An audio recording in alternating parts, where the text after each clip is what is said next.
شکار ہو چکا ہے گناہوں کی زیادتی کی وجہ سے، اسے پاک کیا جائے۔ خود مولا متقیان ارشاد فرماتے ہیں، ایک شخص آئے آ کے کہنے لگا، مولا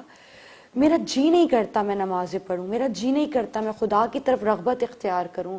اے امام متقیان، اے میرے مشکل کشا، امیر المؤمنین، میں کیا کروں؟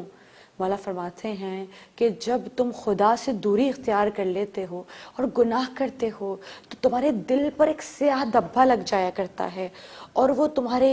دل کو سیاہ سے سیاہ ترین کر دیا کرتا ہے، جس کی وجہ سے تمہارے جسم میں ضعف اور سستی بڑھ جاتی ہے۔ اگر چاہتے ہو اس سے نجات پالو تو استغفار کے پانی سے اپنے دل کو دھو لو، اپنے قلب کو پاک کرو۔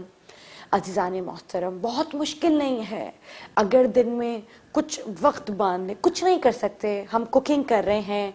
ہوم کورس میں ملوث ہیں، کچھ کام کر رہے ہیں، کچھ نہ کریں، فقط کچھ چند لمحہ استغفار کے پڑھ لیا کریں تو شاید ہمارے دلوں کی جو بیماری، ہمارے دلوں کا میل صاف ہو سکے، اور پھر ہم شاید قرآن کی طرف رغبت اختیار کر سکیں، کیونکہ جو زبان ذکر خدا کرتی ہے وہ زبان، اس زبان پہ آنے والا ہر لفظ قابل قبول ہے، اس زبان پہ آنے والی ہر دعا پروردگار عالم مقبول فرما لیتا ہے۔ آج تو دنیا کے طبیبوں کے درمیان ہم موجود ہیں، آج جو ہم نے دنیا کے ڈاکٹرز کا رجوع کرنا شروع کر دیا، وہ وجہ کیا ہے؟ وجہ یہ ہے کہ جو طبیبوں کے طبیب ہیں،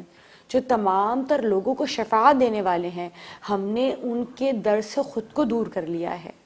اور اپنے دل کو بیماریوں میں، اپنے جسم کو بیماریوں میں مبتلا کر لیا ہے۔ عزیزان محترم، اب اس امر کی ضرورت